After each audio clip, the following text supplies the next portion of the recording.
Remote ID is here in the United States. Race Day Quad sued to try to get the law rolled back and lost, and that means it's time for us to sit down and figure out what does this all mean for FPV pilots in the United States today. And that's why I am very happy to have Dave Messina from the FPV Freedom Coalition here, because Dave, I can't think of anybody who understands this better than you, and I can't think of anybody who has been more sort of behind the scenes and involved in the process for the last few years. So Dave, thank you for coming to talk to us about this today. Thank you, Joshua. And for those who don't know who you are and who your organization is, why don't you introduce yourself? I'm the president and CEO of the FPV Freedom Coalition. We're a 501c3. We're all volunteer, and we've been at this for about 3.5 years. We've worked closely with the FAA on the Drone Advisory Committee, now the Advanced Aviation Advisory Committee. We've been active participants in 10 of their tasking groups, more active than any AC or DAC member. I'm a member of the drone safety team now, also a working member of the ASTM working group on remote ID, and we were a member in the Beyond Visual Line of Sight Aviation Rulemaking Committee. So we've been pretty busy last couple of years representing recreational as well as Part 107 pilots. So here's where I want to start the conversation, though. Remote ID is here, and that means that there are things that the government expects pilots to do. And I think we should start with a brief recap of the state of play of what the rules are about remote ID. So there are a couple of different types of remote ID that the FAA is interested in, and that defines remote ID. The first is a standard remote ID, UAS, so an unmanned aerial system. The second is a broadcast module remote ID. The third is a FRIA, or FAA recognized identification area. And the fourth is an exception for educational or research. So if you're flying a SUAS in the United States over 250 grams, then you're expected to fit yourself into one of these four categories. And I think the simplest category to understand is the FRIA. So let's define what a FRIA is. So a FRIA is, if you think of a flying site, a permanent fixed flying site, that's a good analogy. And the FAA wants to have approval from this location. And FRIAs can be established, or you have to apply to the FAA for a FRIA. You have to be either a CBO, a community-based organization, or you have to be an educational institution. So the nice thing about a FRIA is, I think most people would think of like an AMA field as being approved as a FRIA. And when you fly at a FRIA, you do not need to do anything else in terms of having special broadcast technology or a module on your aircraft. Traditional aircraft can be flown at a FRIA. All you have to do is basically be there. And then as you point out, the other nice thing about FRIAs, the ad hoc FRIAs are if you have something like a non-permanent site, like a race or a fly-in, that would be a way to set that up. But a lot of people are going to want to fly just anywhere, right? And that would then need to fit into one of the other categories, the standard remote ID or the broadcast module. Let's talk about standard remote ID. So that means that remote ID is integrated into the system, and there are some special requirements that are particular to standard remote ID. The first is that it has to be integrated. The remote ID technology needs to be integrated with the flight controller. And so if it doesn't sense a GPS, or if it doesn't power up correctly, it will not allow the aircraft to take off. The ground GCS, the ground control station, which is the controller or the transmitter, needs to transmit its location on a 1 hertz or 1 time a second basis to the aircraft, which then is broadcast as part of the message element of remote ID. And the entire aircraft needs to be manufactured under FAA's Subpart F, which means it gets closer to airworthiness, lots of details and audits about what material, what's your specifications of the design, et cetera. So that's a standard remote ID UAS. So we're going to go a little bit more in depth about the requirements to manufacture standard remote ID UAS and what the pros and cons of that are. But I think a good way to sum it up is like if you're a company like DJI and you're making Mavics and Inspires, they're going to have remote ID baked in. And as a pilot of one of those, you won't have to think too much about it because the drone will just do it for you. And then the third one is going to be the broadcast module, which is the one that I think is going to be most applicable to people who are watching this, because that's the one that would be used by people who build their own drones. So tell us about the broadcast module type. So the broadcast module can, by the rules, specify either Wi-Fi or Bluetooth. So it's got a couple of radios in it. It has a GPS, it has a Bluetooth transmitter, and it has logic. And that's about it. And it has to be powered, and it has to transmit a location under an optimal or optimized range. And so normal FAA language, very general. And we're going to talk a little bit more later in the interview about, how big these modules might be and how much they might cost. So we'll hold off on that just now. But the gist is that you build your own drone, you stick this module on the drone, it broadcasts some information, and then you are compliant with remote ID. What is this broadcast module going to look? What might it look like? How big might it be? How much might it weigh? How much might it cost? Do we really even have answers to any of these questions? So we have ranges at this point. And we have a couple of examples from European companies that are putting out broadcast modules. The big caveat with the European examples that we're seeing is they are both European and FAA compliant and they've yet to be approved by the FAA. So they're just speculating that they could get that. So if you break apart what it is that you're putting together in a broadcast module, you have to have a GPS receiver. You have to have a Bluetooth, in all likelihood, a Bluetooth transmitter. It's probably going to be Bluetooth 5, so a little heavier, a little more power consumption, and then you need to have the logic that drives those. And so, what's your system on a chip?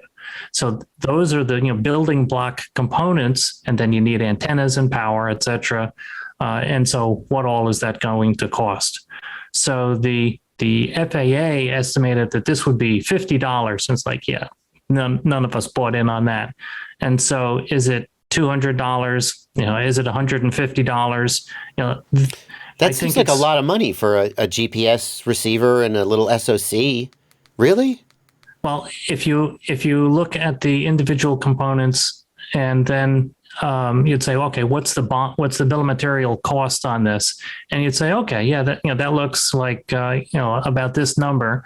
All right, then I have to write unique firmware, and I have to test it, and then I have to spend the money to interpret a means of compliance, and then write a declaration of compliance, and then I have to forward cost the additional support because I have to track these serial numbers, and I have to have special training of my support personnel so that they can monitor this, and I probably have to forward price some ability that if I need to push out an update on this thing, I have to think about that because no one is going to want to pay an additional fee for that. So without gouging, the costs mount up pretty quickly.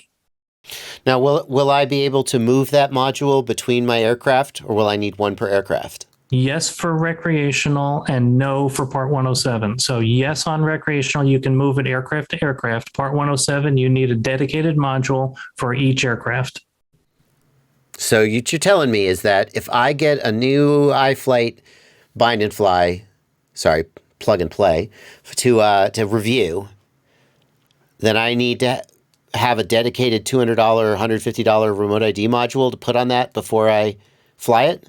If you as a 107 operator. As a 107 operator. Yep. That's the letter of the rule. That's something.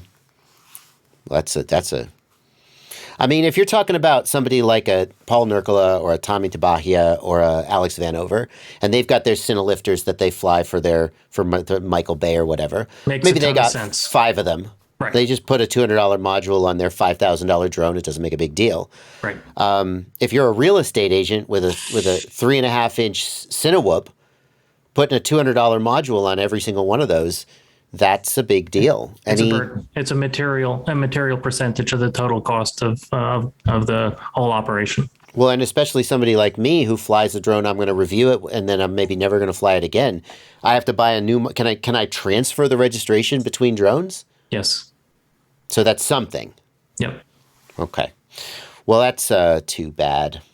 What information is going to be sent out into the world by this remote ID transponder?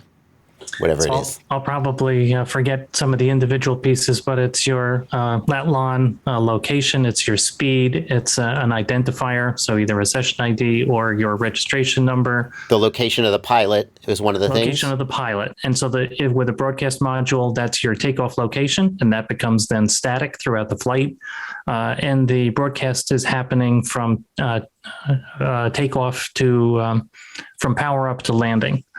And a key thing about this that changed in response to some of the feedback that the community and groups like the FPV Freedom Coalition gave is that this information is not transmitted, for example, over the internet to the FAA servers or something. It is broadcast locally. The range of the broadcast could be expected to be something like a typical Bluetooth or Wi-Fi transmitter. And the idea, at least for the FAA, is that if there's somebody who's doing something that they don't think they should be doing, a security guard or a police officer or just a nosy Karen, I suppose, could have an app on their phone that they bring up and it says, here is where the pilot is who is flying this drone, and perhaps a unique identifier like a session ID or something, although that there's a question of whether that could be tied back to your real identification. But the idea is that this information will be available during the time of the flight to anyone who is present in the location. But then, you shut down and you go home and that stuff is not persistent anywhere. Does that sum it up? Yes, it does. And it is critically important that this is not a network capability. This is a broadcast. And so the description that you gave, Joshua, of Bluetooth, that's right on the money. And this is not persistent. It's not on the network. It's not stored. And that's really important to us. When are people expected to comply with this? Well, the manufacturers have to comply on September 16, 2022, so a couple weeks. That date is likely to be delayed from what we hear. By how much a delay, we don't know. I would not expect a long delay. And so for manufacturers, a little bit of a reprieve. For users like you and me, whether it's Part 107 or recreational, that date is, you have to be compliant September 16, 2023. That date will not move, is best of our information. Okay, so one takeaway for people who are sort of typical hobbyists is that it's still a year from approximately the day we're recording this that we have to start complying with this, or not complying, depending on your proclivities. But manufacturers have to start immediately. And there are some advantages to having an aircraft with standard remote ID built in. So there's some things it can do that the broadcast module can't do, which we'll talk about later in the interview. Some hobbyists have asked the question, can I just declare myself to be a manufacturer? My drones are standard remote ID. I'm good to go. What's involved in getting to be a standard remote ID manufacturer? That's a big deal. And it's a great question because the FAA is very clear in the rule that if an individual wants to do this, they can do it. If you think about the ASTM was just approved, had their means of compliance approval by the FAA. That group of people is over 100 people who met a minimum of 1 to 2 hours a week for 3.5 years. And these were not clerks. These were senior engineers, senior management in companies around the world. ASTM is international, and the standard is international, although this MOC approval is USA only, FAA. So just to create the means of compliance, thousands and thousands and thousands of person hours of highly skilled individuals. So there was aviation, telecommunications, manufacturing, production, incredible skill depth. So if you say, okay, I got it. I'm just going to pick up the ASTM means of compliance and I'm going to do my own thing. That's a reasonable approach.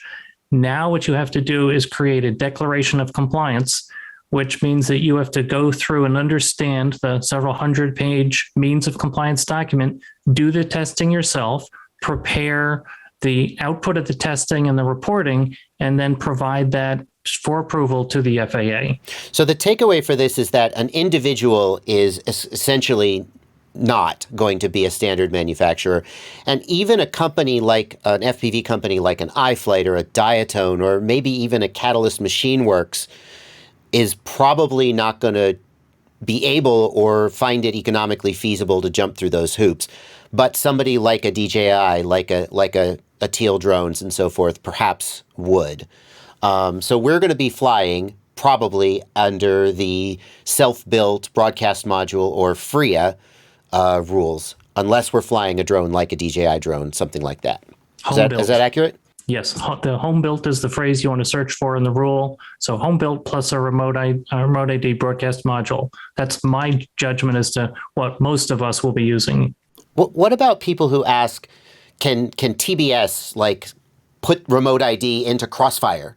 Or can Betaflight put remote ID into Betaflight so that by buying a Betaflight flight controller or a TBS receiver or something, you become sort of compliant? You could, as long as there is sufficient tamper resistance to the physical enclosure as well as the code base. And so if there's anything that's open source, that would probably not gain FAA approval. If it's a closed system, if it's proprietary code and all your shipping is hex and there's no access to your source, and you happen to integrate it with another code base, whether it's on a flight controller or in a receiver or some other, maybe it's in the graphic subsystem as well, that could work. So theoretically, you could buy a Crossfire receiver with an integrated remote ID broadcast module, or theoretically, you could buy a Betaflight flight controller with a discrete chip on board with code that is separate from the Betaflight code base that runs the remote ID. Like theoretically, yes, that could happen. But yes, as far as just being able to sort of update your Express LRS receiver and suddenly you're compliant, even if it complied with all of the requirements, the fact that it's easy to tamper with and modify, the FAA wouldn't take it. Agreed. Yes. Okay. Let's talk briefly about FRIAs, because a lot of people hear about FRIAs and they're like, well, look, I'll just get my backyard declared as a FRIA, and now I can at least fly there. My favorite park, it's a FRIA now. The only organizations that can apply to the FAA for a FRIA approval are a community-based organization and an educational institution. To be a community-based organization or a CBO, that's yet to be determined by the FAA. It was in the 2018 FAA Reauthorization Act, so they're a little late on that one. We do anticipate that will happen before September 2022. Essentially, the CBO has to be a 501c3, has to be educational, has to be aviation-based, et cetera. A good description is what is FPVFC. Yeah, well, and presumably the AMA as well. Yeah, the AMA, Flight Test Community Association. Oh, yeah, absolutely. So one thing that people in the FPV community might think about doing, for example, presumably multi-GP would want to maybe be able to define temporary FRIAs for multi-GP races in some way. It would certainly be beneficial if a local multi-GP chapter organizer had some kind of chain of command to say, I'm running a race this weekend and I need it to be declared as a FRIA. That doesn't... And multi-GP being a special interest group of the AMA could tie in there. So AMA will be a CBO in all likelihood. And so, yeah, and the Administrator Dixon, before he retired, was in an interview and said, we will take care of FPV racing. And so that was about 2 years ago. So we've not heard anything since then, but it's, we keep reminding the folks at the FAA that this is important, and it's important from a STEM perspective, and important to grow the overall FPV community, which they are supportive of. Is there a world which a CBO can just like work with anyone to build a FRIA? Like what are the actual requirements, right? If some guy goes like, hey, I want my yard to be a FRIA so people could come here and fly, is like the FAA going to care? Or if it's in the right path and it's filed by the right people with the right paperwork, it doesn't matter, right? I think the requirements are going to make it sensible. And so I'm speculating, and I have no insight into this, but it would be sensible if the FAA on a FRIA application asked, where is it? How close is it to, what's the airspace? How close are you to an airport? And if it's someone's yard and, they're out in Iowa and they're in Class G, who cares? And right now, we don't care. So you could theoretically end up in a situation where an organization like FPVFC sort of writes FRIA applications for individuals, but you have to have that parent organization. You can't do it as an individual. That's correct. So let's talk about problems with remote ID, because the text as written has a couple things in it that people are not going to like. And the first one we want to talk about is the inability to disable standard remote ID. So the idea, I think, as if I understand it correctly, is you buy a DJI drone, it's got standard remote ID built in, and then you're going to fly it somewhere where remote ID is not required or not wanted, like at a FRIA, or maybe you're a firefighter or a law enforcement officer who's using it in the context of your job, but you can't turn it off and the drone just will refuse to take off. Is that right? That's right. Or you want to go inside. Say you're filming inside. And FAA doesn't have control of the inside of a building. And the device can't find a GPS lock, so it's not going to take off. So those are problems yet to be solved. And that's the public safety organizations, plural, are making a fuss over this, as are folks who are want to race and do things with a standard remote ID. Okay, so that one is a problem we want to acknowledge, but there's no solution for it at this time. The other problems pertain to the exact wording of the remote ID rules. Under the current wording, only standard remote ID drones are allowed to fly FPV with like goggles on your face. Currently, before remote ID, you could fly FPV with goggles on your face as long as you had a spotter. But now you're not allowed to do that with a home-built drone. And under the current wording, it's a little complex to get from point A to point B, but basically, if you're flying Part 107, so if you're a commercial operator on a movie set, or if you're a YouTuber making a product review, you cannot do that with a home-built drone and a broadcast module. You have to have standard remote ID. So I guess I'm only going to be able to review DJI drones from now on. Is that actually what it says? Technically, that's absolutely what it says. And so when in January of 21, when we got the final rule, we rang up the executive director of the FAA UAS integration office, and Kenji Sugahara and I had the conversation on these topics. And they were very clear that the FAA's intent is not to stop FPV. And the FAA's intent is to allow home-built plus a broadcast module to fly as Part 107. So I think a lot of people hearing that will say, oh, well, they'll say anything behind closed doors, but then when they write the regulation, then it says something contradictory, and I guess, screw you. Like, what kind of weight does that actually carry? Some. So it has some weight, and it's we've got multiple people in the room. They had multiple people in the room. So they're the FAA. These are serious folks, and this was the head of the UAS integration office. This was not someone who is off in the field office, guessing and who is uninformed. This was the individual who has the authority to take that position. In addition, we know that we have to ask for an advisory circular, an FAA specific document that while it's not binding and it's not a regulatory document, it does explain the specifics.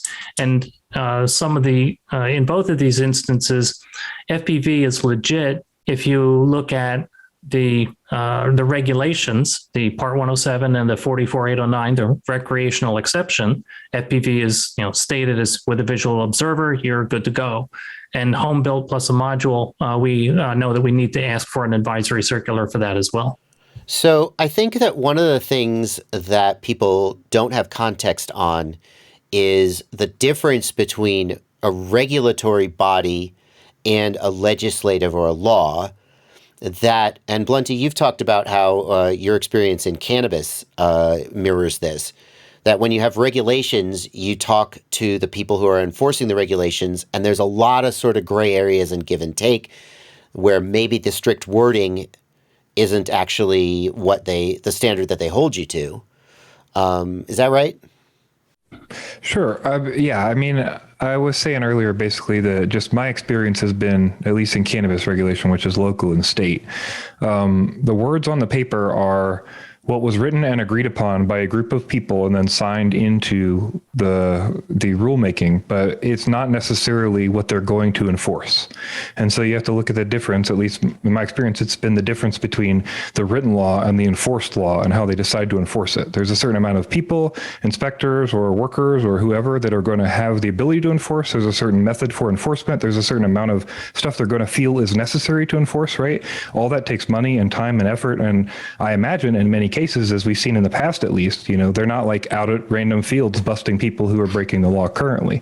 I don't necessarily know that that's their goal. I think their goal is just to meet the congressional requirement to write a remote ID rule and then build a system for it. And I think it's up to us to kind of see how enforcement is handled. So when we hear things from Dave, like this, where we see that the FAA has said, these things in private meetings, and they put out advisory circulars that are kind of like the bulletins we used to get in marijuana, which aren't legally binding. They're just suggestions for how to live, like in the industry. I think that's just kind of how it works, because I think part of this is because you're not going to do a whole nother rulemaking process, right? You're not going to go through and then rewrite the rules again, and then go through another comment period, and then go through another advisory. You could do this forever. And I think at some point you have to say, like, this is where we landed, this is where we're going to stop, and this is the way we're going to enforce the rules that we've developed. So what we have today is that many of the ways that people fly drones are technically not going to be allowed as of September 16th, 2023. Flying FPV with a home-built drone and flying Part 107 with a home-built drone. However, we also have in-person statements from the FAA that is not their intent, which then leads to the question, if that wasn't their intent, why'd they write the rule that way? And I think what I'm hearing, Dave, is that the writing of the rules is this complex committee process where sometimes what gets into the rule is not necessarily their intent. That's small consolation until we actually see the FAA say, we don't intend to enforce it this way, for example, through an advisory circular, but we can hope for that. We've been talking about how users don't have to comply until September 2023, but manufacturers like the iFlights, the Diatones, the et cetera of the world have to comply starting essentially immediately. What are they going to do? How is that going to change what we can buy and have available to us? There is a stipulation in the rule characterized as home built. And so a home built can be a UAS to us short of a bind and fly. And so maybe it doesn't have the motors connected. Maybe the receiver for command and control is not connected. And I, as a pilot or operator or builder, have to take on the final manufacturing responsibility. If I add a broadcast module to that device, then I'm compliant with remote ID. And that will allow for the smaller manufacturers to continue to fly or to continue to manufacture what is essentially what in the RC community would call an ARF, an almost ready to fly aircraft. So they could switch from selling bind and fly aircraft to plug and play aircraft with no receiver, and as long as you install the receiver, or theoretically it could be something other than the receiver, but probably the receiver makes the most sense. And then it becomes a home built aircraft where you are responsible for putting a broadcast module on it. but the iFlights and the Diatones of the world are off the hook. Right. And an important point is in the initial rule that was sent out with the NPRM, the FAA proposed a percentage of manufactured, a percentage of home built. And really, I mean, we were unanimous in the response on that. That was just a terrible idea. And happily, the FAA threw that out. So if you have in your mind, well, is there a percentage of build? That's gone. And so it's some undefined, again, the FAA right. intentionally If you leave vague. off the props, does it count? Well, and to me, again, common sense would dictate, don't try to be cute as a manufacturer, do something sensible, and the FAA will probably go along with that view. The other question that I think people are going to wonder is, who is going to enforce this? Like, does the FAA have cops running around looking at your YouTube channel? Is it going to be local police? Like, what's the relationship here? Yeah, that remains to be seen. We talked about the LEAP program. So local law enforcement does have the ability to question you, ask for appropriate credentials, and with remote ID, they'll be able to find out who you are. Beyond that, the FAA is not, strictly an enforcement agency. So, yes, they will enforce, civil violations, but it remains to be seen how much they increase the enforcement side of what they're doing, other than working through local law enforcement. Yeah. Okay.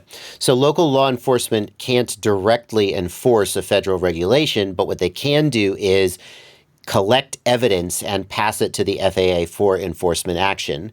And then the FAA will reach out to you and take it from there.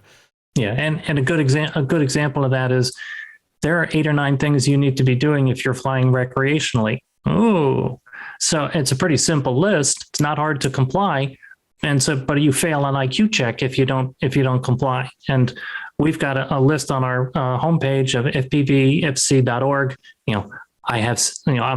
So the question that the officer's asking, what safety regulations do you use? None. Wrong answer.